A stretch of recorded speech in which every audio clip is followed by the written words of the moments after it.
Hey, what is up guys? Calum or Calum's Fish Tanks, and in today's video I'm going to be showing you guys how to attach plants to rocks.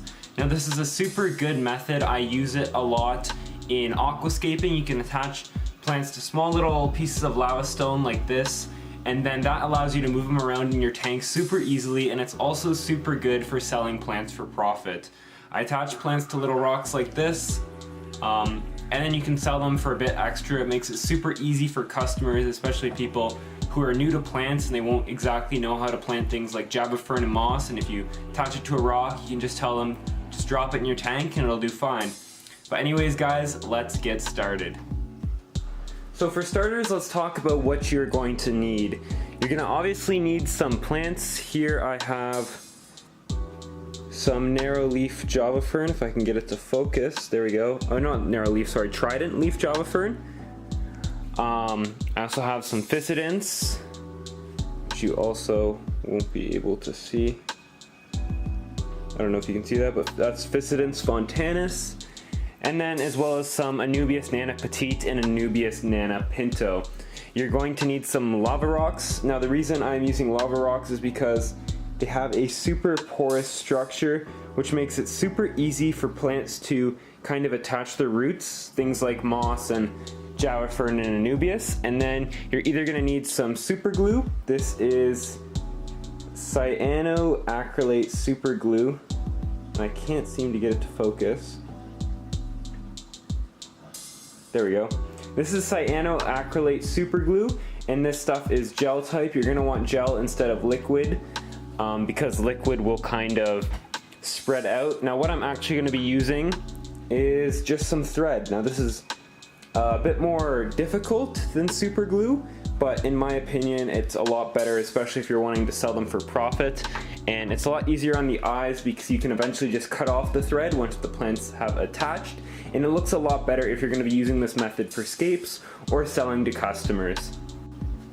So I think for starters, we'll start with the Physidents fontanus. Now this stuff will be pretty much the same method for all the plants. I'm just trying to spread out the Physidents a little bit, so it'll take up the majority of the rock, but you're just going to place it on there, and then you're just going to wrap it around a couple times with your thread. Now I'm using black thread because it's what I like the best. You're going to want to leave a bit of spare room. And then you're just going to put your finger on the bottom to hold it down, and then just wrap. Now, I don't know if it's better yet for a tight fit or a loose fit on Physidents. This is a plant I haven't grown before, but I know with things like Java fern, not Java fern, sorry, Java moss, or any kind of mosses like that, I like to do a very tight fit, and they'll kind of grow around and out of the string. But you're gonna just wanna take the whole roll of thread through like that, and it just makes it a lot easier to tie your knots if you do, as I'm having trouble with it. 1 second. There we go. It makes it a lot easier to tie the knots if you do it this way, rather than cutting the string first and then trying to maneuver that little tiny end through the other one. And then I just like to tie it a couple times, get it nice and tight, and then I will cut off the excess string.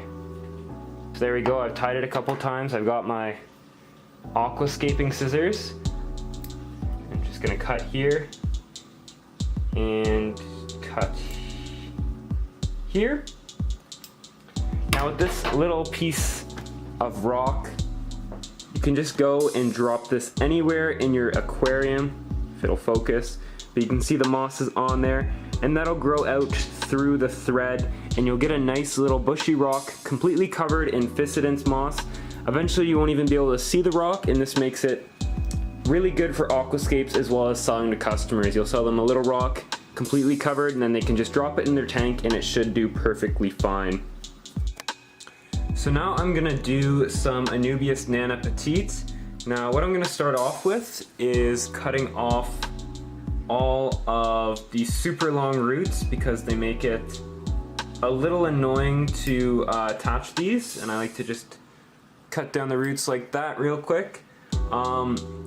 Now one tip for plants like Anubias or Bucephalandra as well is they will do fine if you cut off the majority of their leaves. So I'm just gonna cut off a bit like that. Oh, and now this little area here where you can see I cut it, this will actually sprout a new side shoot. So a new plant will start growing from there eventually. So this will kind of have new growth growing from this side as well as from here. So it'll get pretty bushy on the lava rock.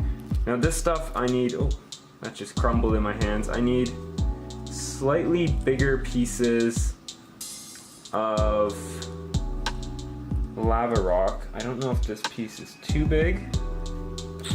I may actually use this one here. I'll save the bigger pieces for the narrow leaf Java fern. Now you want a sharp pair of scissors when you're doing this because you don't want to have sloppy cuts or else it risks the rhizome becoming infected. So you want a pair of aquascaping scissors or just really sharp scissors in general. So I kind of like to look for a little crack like that. And I don't know if you guys can see that. There's a little kind of indent here that I'm just gonna place the plant in and then wrap it around with the black thread. So I'm not gonna show that again because you guys have already seen it, and I will show you the final result. So here you can see the Anubias tied up, and I don't know if you can see it, but right there, when you're tying up Anubias and Trident Java fern, or any kind of Java fern actually, you want to kind of weave the thread in between the leaves like I have here. So I have one strand going through right there, one as well here. So I only wrapped around this I think 3 times, so it's a lot less than moss. They need a lot looser tying than moss because they will attach way more tightly. Now you don't have to worry if it goes sideways or anything like that when you put it in the tank because it will naturally kind of prop itself up towards the light a little like this. Anyways guys, that about does it for today's video. The plants are getting a little dry, so I need to speed up and get these all attached to rocks and thrown in the tank. But yeah, thank you guys so much for watching. This was Calum's Fish Tanks. Peace.